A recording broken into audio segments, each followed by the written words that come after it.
প্রত্যেকের স্কিনের গল্প আলাদা। ভালোর জন্য করতে গিয়ে অনেক সময় দেখা যায় তার জন্য যে রিয়াকশন বা র্যাশ হলো তার জন্য আমাকে দীর্ঘমেয়াদী কোনো চিকিৎসা দিতে হচ্ছে। সেলফ এক্সপেরিমেন্ট করাতে লং টার্ম কি ধরনের ড্যামেজ আমরা দেখতে পারি? এগুলো নিজের থেকে করাটা যথেষ্টই বিপজ্জনক। এক্সপেরিমেন্ট ব্যাপারটা আমরা অনেকের মধ্যেই দেখি। হয়তো একটা বয়স্ক লোকের ক্রিম সে অল্প বয়সে ব্যবহার করেছে। আমরা সাধারণত দেখি এখন ককটেল প্রোডাক্ট চলে এসছে, একটা সিরামের মধ্যেই সমস্ত কিছু আছে। এগুলো অনেকটাই ক্ষতি করে। প্রোডাক্টগুলোর যদি মিসইউজ বা ওভার ইউজ করা হয় তো সেই ক্ষেত্রে স্কিনে কি ধরনের সাইড এফেক্ট দেখা যেতে পারে? এখনো আমরা সেই পেশেন্টও পাই যারা কিছুদিন আগে অবধি বিভিন্ন কারণে স্টেরয়েড ক্রিম মেখে নিয়েছিল, তাকে লং টার্ম অনেক বেশি ট্রিটমেন্ট করতে হয়। ত্বকের জেল্লা হারিয়ে যাচ্ছে, স্কিন ব্রাইটেনিং ট্রিটমেন্ট। ত্বক ঝুলে যাচ্ছে, ত্বকের রিঙ্কলস পড়ছে। আজকাল এই ধরনের স্কিন প্রবলেমগুলো আমরা প্রতিদিনই প্রায় দেখে থাকি। আর আজকাল সোশ্যাল মিডিয়া খুললেই এই সমস্ত স্কিন প্রবলেমের সমাধান হিসেবে আমরা দেখে থাকি বিভিন্ন ধরনের স্কিন কেয়ার প্রোডাক্ট ইউজ করা হচ্ছে। এই যেমন ধরুন hyaluronic acid, niacinamide, AHAs, BHAs, এ ধরনের আরো অনেক কিছু। আর এই সোশ্যাল মিডিয়ায় ভিডিওগুলো দেখেই আপনারাও প্রভাবিত হচ্ছেন। আর তার পাশাপাশি এই ধরনের স্কিন কেয়ার প্রোডাক্টগুলো আপনারা নিজেদের স্কিনের ওপরেও অ্যাপ্লাই করছেন। কিন্তু এই পদক্ষেপে কোথাও কি আপনারা আপনাদের স্কিনের ক্ষতি করছেন অজান্তেই? আজ সেই প্রশ্নেরই উত্তর খুঁজব। আমি দিশা, আর আজ আমার সঙ্গে রয়েছেন সিনিয়র কনসালটেন্ট তথা বিশিষ্ট ডার্মাটোলজিস্ট ডক্টর অরিত্র সরকার। নমস্কার। অরিত্রবাবু, আপনাকে দ্য ওয়ালে স্বাগত। নমস্কার।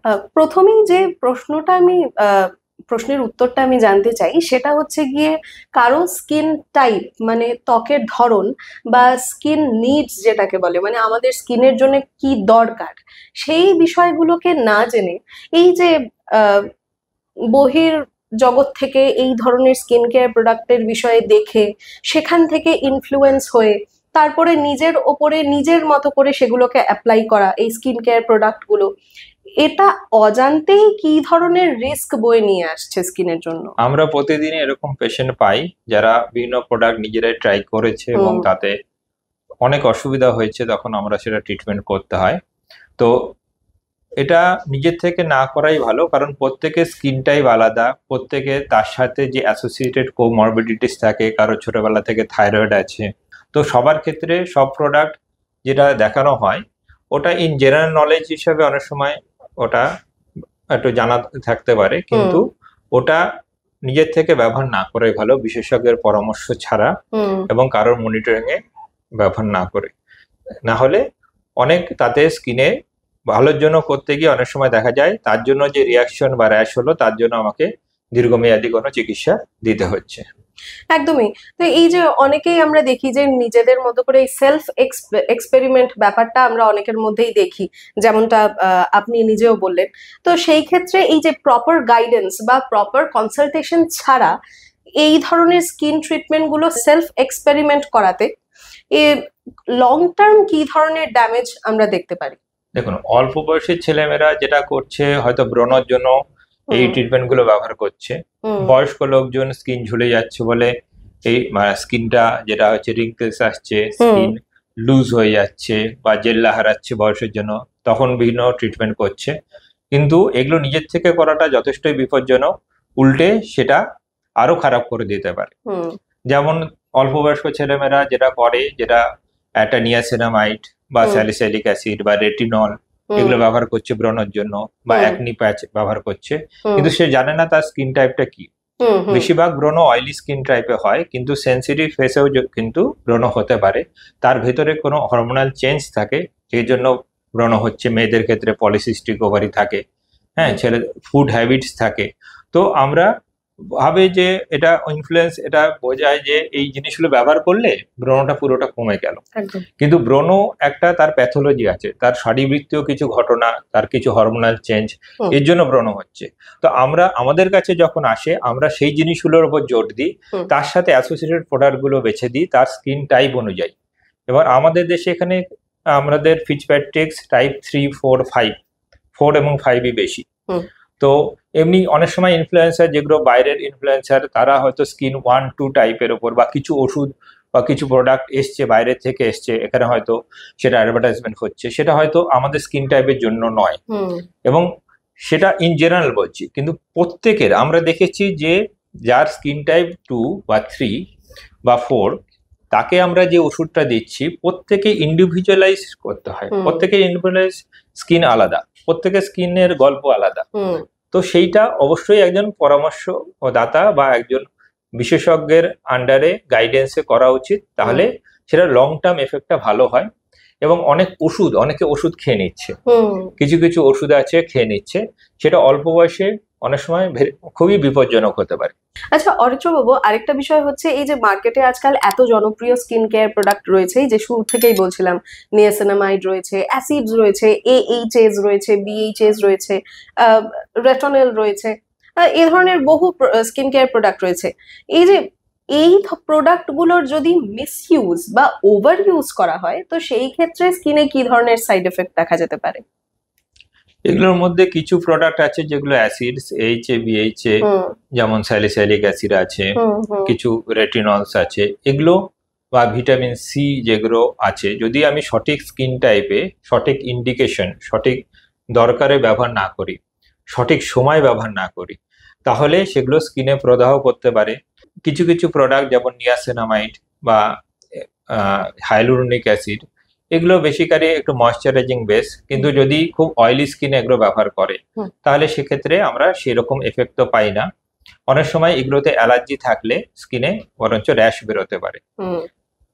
তো এই জন্য একটু নিজে ব্যবহার না করাই ভালো। আবার সঠিক সময় যদি ব্যবহার না করে, এগুলো প্রত্যেকটা ব্যবহারের একটা এজ গ্রুপ আছে এবং প্রত্যেকটা ব্যবহারের একটা টাইম আছে।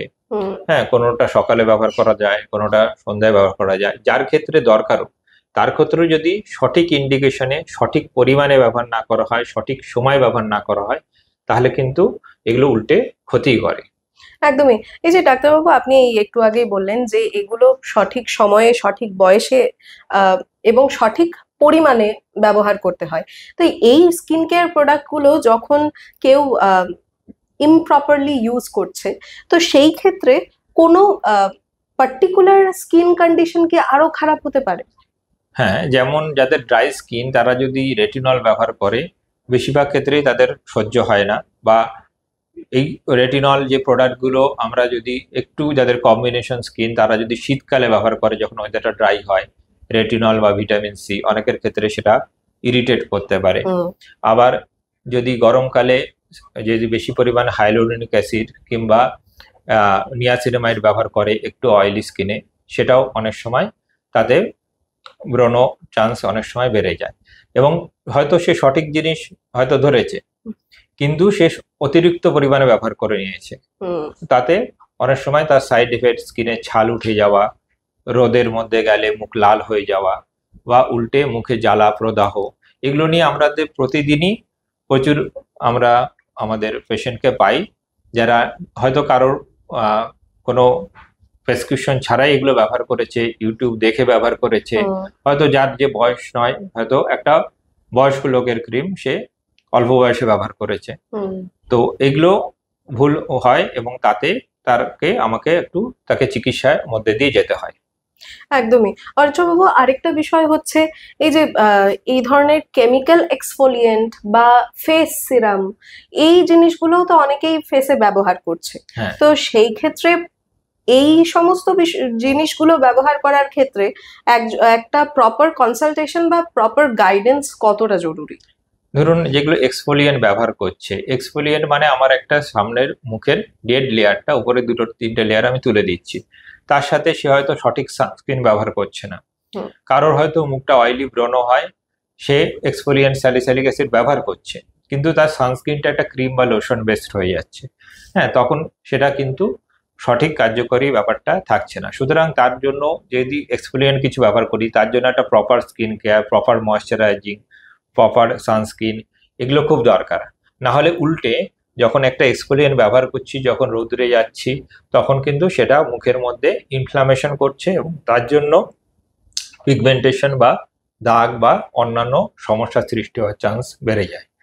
অর্চবাবু, তার সঙ্গে আরেকটা বিষয় হচ্ছে যে এটা কি সত্যি যে এই ধরনের প্রোডাক্টগুলো ইউজ করার ক্ষেত্রে বা এই ধরনের প্রোডাক্টগুলো যদি অতিরিক্ত ইউজ করা হয় আর একাধিক প্রোডাক্ট একসঙ্গে ইউজ করা হয়, সেক্ষেত্রে আমাদের স্কিনের ন্যাচারাল ব্যারিয়ার সেটাতে প্রভাব পড়তে পারে?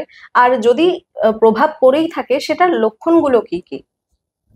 হ্যাঁ, আমাদের ন্যাচারাল ব্যারিয়ারে তো প্রভাব পড়ে, বিশেষ করে এইচএ বিএইচএ যেগুলো, হ্যাঁ, রেটিনল, স্যালিসাইলিক অ্যাসিড, এগুলো তো আমাদের স্কিন এক্সফোলিয়েট করছে। ধরুন কারোর একটা অ্যাটোপি আছে, তার ছোটবেলা থেকে স্কিন অ্যালার্জি প্রোন, বা তার থাইরয়েড থাকার জন্য স্কিন ড্রাই আছে, তখন কি হয় তার ক্ষেত্রে, যদি এগুলো স্কিন ব্যারিয়ারটা প্রভাব পড়ে, তার সাথে যদি অন্যান্য ময়েশ্চারাইজিং সানস্ক্রিন, নর্মাল লাইফস্টাইল ঠিক মতো মেনটেন না করে, তখন তার মুখে বয়সের থেকে আগে রিঙ্কেলস চলে আসার চান্স বরঞ্চ বেড়ে যায়। মানে কিছু মাখছি আমি রিঙ্কেলস কমানোর জন্য, সেটা আমার মুখের ব্যারিয়ার ফাংশন নষ্ট হয়ে গেলে আমার ইউভি রেসটা আরো বেশি করে আমাকে ড্যামেজ করবে। মুখটা যে জেল্লা আমি চাইছিলাম, আমার অতিরিক্ত পরিমাণে লিপিডটা মুখ থেকে আমি তার থেকে বার করে দিয়েছি, তার স্কিনটা অতিরিক্ত পাতলা করে দিয়েছি, তার জন্য আমার যে জেল্লাটা নর্মাল স্বাভাবিক আসা উচিত তার থেকে এটা অ্যাবনর্মাল চলে আসে। একদম। তবে এই সমস্ত স্কিন কেয়ার প্রোডাক্ট গুলো বা এটাও সত্যি কথা যে অ্যাকচুয়ালি স্কিন কেয়ার করাটাও দরকার, তো সেই ক্ষেত্রে এই প্রোডাক্ট গুলোকে যদি নিজেদের রুটিনে ইনক্লুড করতে হয়, তাহলে তারা কি করতে পারেন? রুটিনে যদি ইনক্লুড করতে হয়, তাহলে অবশ্যই একজন ডার্মাটোলজিস্ট বা একজন বিশেষজ্ঞের পরামর্শ নেওয়া দরকার। তার কি কি প্রয়োজন আছে, তার কত বয়স, তার অন্যান্য কি কি সমস্যা রয়েছে, সে অন্য কি ওষুধ খায়, সেগুলো দেখে আমরা, তার লাইফস্টাইলটা এখনকার দিনে গুরুত্বপূর্ণ, সে কতটা কি করতে পারবে, সেই অনুযায়ী আমরা তাদের একটা রুটিন আমরা দিয়ে দিই। যে এরকম কিছু সাধারণত এই যে প্রোডাক্টগুলো সিরাম, আমরা সাধারণত একসাথে দুটো বা দুটোর বেশি আমরা একসাথে রিকমেন্ড করি না। হ্যাঁ, আমরা এগুলোকে অনেক সময় সাইক্লিক্যালি সুইচ করি, যেমন গরমকালে যে প্রোডাক্টগুলো ব্যবহার করছি, শীতকালে অবশ্যই আলাদা প্রোডাক্ট হবে, যার অন্যান্য যেরকম অসুখ রয়েছে সে অনুযায়ী। তো তাতে আমরা অনেকটা বেটার এফেক্ট পাই। তার সাথে যদি তার সত্যি কোনো ওষুধের দরকার হয়, যার ব্রণ আছে তার ওষুধের দরকার আছে, হ্যাঁ, যার অতিরিক্ত স্কিন তাদের স্পেশাল ময়েশ্চারাইজার, ড্রাই তাদের স্পেশাল ময়েশ্চারাইজার দরকার আছে, তো এইভাবে আমরা যদি দিয়ে থাকি এই প্রোডাক্টগুলো ইনক্লুড করে, তাহলে এর লং লাস্টিং একটা এফেক্ট হয়, এজ আমরা অনেকটা আটকাতে পারি, এবং মুখের আমরা জেল্লা ধরে রাখতে পারি খুব কম ওষুধের সাহায্যে। আমরা সাধারণত দেখি এখন ককটেল প্রোডাক্ট চলে এসছে, একটা সিরামের মধ্যেই সমস্ত কিছু আছে, তার মধ্যে রেটিনল আছে, তার মধ্যে এইচএ বিএইচএ আছে, তার মধ্যে ভিটামিন সি রয়েছে, তো এগুলো অনেকটাই ক্ষতি করে। আবার আগেকার দিনে যেরকম, এখনো আমরা সেই পেশেন্টও পাই যারা কিছুদিন আগে অবধি বিভিন্ন কারণে স্টেরয়েড ক্রিম মেখে নিয়েছিল, এবং তাতে কি হয়, হয়তো স্টেরয়েড ক্রিম মাখার জন্য তার মুখ হয়তো স্বাভাবিক থাকছে, কিন্তু সে অনেক সময় ডাক্তারের কাছে ডিসক্লোজ করে না, বা সেই তার উপরে নিজের থেকে সে কোনো সিরাম বা এগুলো মাখলো, তাহলে তো তার মুখের একটা ভয়ঙ্কর অবস্থা হয়। তখন তাকে আমরা অনেক ওষুধও আমাদের খেতে দিতে হয়, এবং তাকে লং টার্ম অনেক বেশি ট্রিটমেন্ট করতে হয়। একদমই। অরিত্রবাবু, আপনার সঙ্গে কথা বলে সত্যিই খুব ভালো লাগলো। আর যথেষ্ট গুরুত্বপূর্ণ বিষয়গুলোর ওপরেই নজরপাত করা হয়েছে, এবং সেই বিষয়ে তিনি সঠিকভাবে, বিস্তারিতভাবে আপনাদের সকলকে সমস্ত কিছুটা বুঝিয়ে দিয়েছেন।